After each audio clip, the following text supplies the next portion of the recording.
Good morning. Today we are at BW Education School Leaders Conclave. Please help me welcome R. Ramanan, who is Mission Director, Atal Innovation Mission, Additional Secretary, NITI Aayog, Govt of India. Welcome, sir. Thank you. Firstly, I want to ask, how did you enjoy the panel discussion? I think the panel discussion was very illuminating. It was also interesting to get the different perspectives of the panelists. Yes. We had people from the government, we had people from the private sector, as well as we had educationists and people who are involved with the whole aspect of improving education and making our students future ready. And what are the major key points, key takeaways for you? I think the key takeaways were how important it is for a country of our size with over 1.3 billion people and over 1.4 million schools.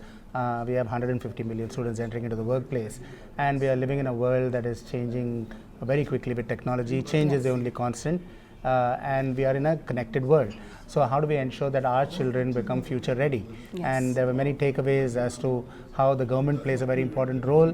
How do we stimulate problem solving, innovative thinking in the school students? How do we ensure that teacher training becomes a very important component of that? And how do we also ensure that there is collaboration and partnerships which we can bring together in order to foster and create the future innovators and job creators of tomorrow. And yes, you just mentioned about teachers. I want to ask a question related to teacher. With almost 40% of teacher slots in higher education going empty and low salaries in general, school economics on the ground are in challenge, right? So what should be done beyond sweet talks and just empowering them? What should be done to enhance the quality teaching? So this is a very important point that you brought. First and foremost, a teacher's role is very important in a student's life. After the parent, the teacher becomes a very important part. Absolutely. And then of course the mentors who come later on in the life of the student. And so it is very important to exalt the teacher's position in society. It is not a job which is something which should be taken lightly. It is a job which is very, very serious because it's creating the future leaders of tomorrow. Secondly, you have to be able to ensure that you are giving decent pay structures.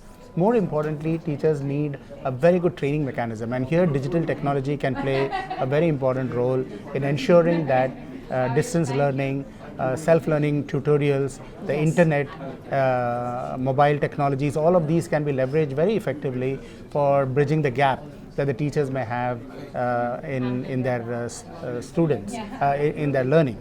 And thirdly, you should have a lot of professionals who can become mentors.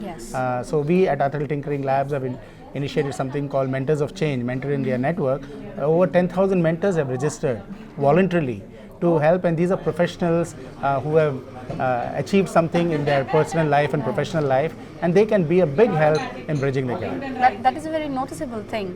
When people are voluntarily coming up to get in touch, connected with all these innovations, right? And you are the very right person to talk about Atal Innovation Mission. So Atal Innovation Mission are very exemplary, but allocation and right deployment of funds is still a challenge. So what do you think that what are the major steps, what can we do better for taking the funds in a right position? So you're very right, because this is a whole lot of initiative taken by the government to ensure that Atal Tinkering Labs will create problem solving innovative thinking in our schools. And 20 lakhs of grant is being given to every school who successfully qualifies. So for one, there is a qualification criteria which we enforce, so that is the school ready in order to have Atal Tinkering Lab? Do they have the ATL in charges? Is the principal, vice principal committed? So we do it through a challenge mechanism, so that this challenge mechanism is what enables us to spot the right schools who have the capability and who have the passion to enable their students. Second is, it is given in tranches. So it is given in 5 tranches. The money is not given in one shot.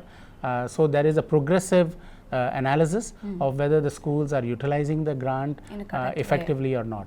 Third is, we have supplemented with dashboards, real-time dashboards. So every school in Atal Tinkering Lab, for example, has to fill a real-time dashboard which is analyzed periodically by us on a regular basis, and whenever the next tranche is given, we see whether the utilization of the fund has been done well, whether students have become participated in innovation projects.